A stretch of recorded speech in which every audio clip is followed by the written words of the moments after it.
সন্ধ্যার প্রার্থনা শুরু হয়েছিল সবে। আচমকাই মন্দিরের সিঁড়ির নিচে এক অজানা জন্তুর নড়াচড়া টের পেতেই আতঙ্ক ছড়িয়ে পড়ে জলপাইগুড়ি রামকৃষ্ণ মিশন আশ্রমে। প্রায় সঙ্গে সঙ্গেই জন্তুটির ছবি মোবাইল বন্দি করেন কেউ, তা সামাজিক মাধ্যমে ছড়িয়েও পড়ে দ্রুত। বলা হয় নেকড়ে ভাগ ঢুকেছে রামকৃষ্ণ মিশনে। খবর পেয়ে জাল নিয়ে ছুটে আসেন বন দফতরের কর্মীরা। খবর পেয়ে পৌঁছে যান স্বেচ্ছাসেবী সংগঠনের কর্মীরাও। ততক্ষণে সেই জন্তুটি আশ্রয় নিয়েছে মিশনের নির্মীয়মান ভবনে। তাকে ধরতে শুরু হয় অভিযান।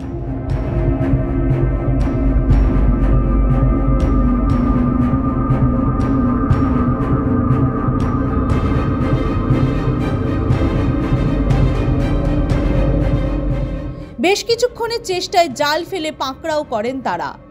আশ্রমের সন্ন্যাসী স্বামী প্রভুরানন্দ বলেন, একটি অজানা জন্তু তাদের নজরে আসে। ফটো তোলা হয়। প্রথমে তারা মনে করেন নেকড়ে বাঘ, পরে ভুল ভাঙে। দুপুরে আমরা খেয়ে দিয়ে আসছি, দেখলাম ওখানে বসে আছে। দেখে মনে হলো একটা অদ্ভুত একটা কিছু। তো আমাদের শিয়াল টিয়াল মধ্যে হলো না, দেখে মনে হলো গায়ে ছোপ ছোপ দাগ আছে। দেখে মনে হলো যে একটু নেকড়ে নেকড়ে মতো হবে। তারপরে দেখে ছবি তুলছিলাম। তারপরে অনেকে বললো যে এটা বন বিড়ালও হতে পারে।